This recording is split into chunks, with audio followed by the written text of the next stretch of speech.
CTV News, Vancouver Island Report.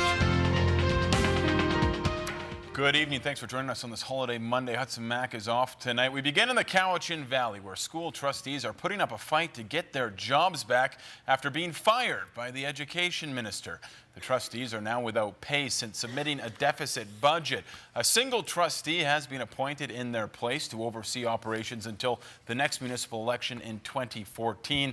And as CTV's Stephen Andrews shows us, the terminated trustees say they are in shock that the education minister didn't meet with them first.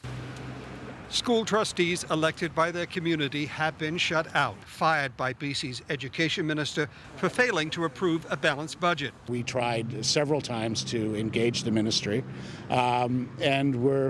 all the comments came through the media. They never talked to us. Duncan and Hanah Seymour are two trustees who say they did balance the district's budget, but then chose to restore services and support for students cut in previous years. Programs like specialist teachers, like IBIT programs, like teacher librarian time, like counseling time, that some of our most vulnerable learners find critical to their success in education.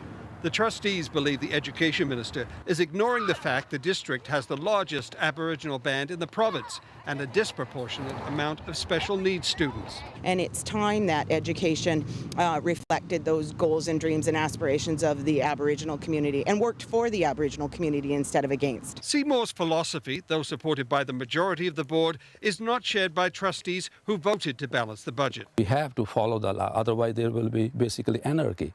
And that's what has happened now. But the move to challenge the province's balanced budget law is receiving support from the Vancouver School Board, which has cut millions from its budget over the past 10 years. They voted and campaigned on a platform of standing up for the kids of Cowichan, and they submitted a restoration budget. The voters supported that, and they followed through on that. Parents we spoke to say Education Minister George Abbott made the wrong choice to fire the trustees.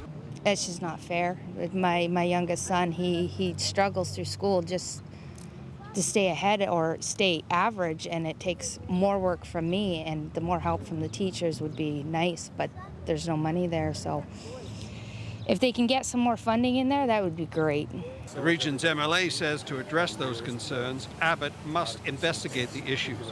And it's time, I think, for the minister to put down the blunt instruments that he's using and come in here and discuss with the community and with their trustees how he can meet the needs. For now, the education minister believes those needs are best met by an unelected trustee, the superintendent of the Surrey School Board. Stephen Andrews, CTV News, Duncan.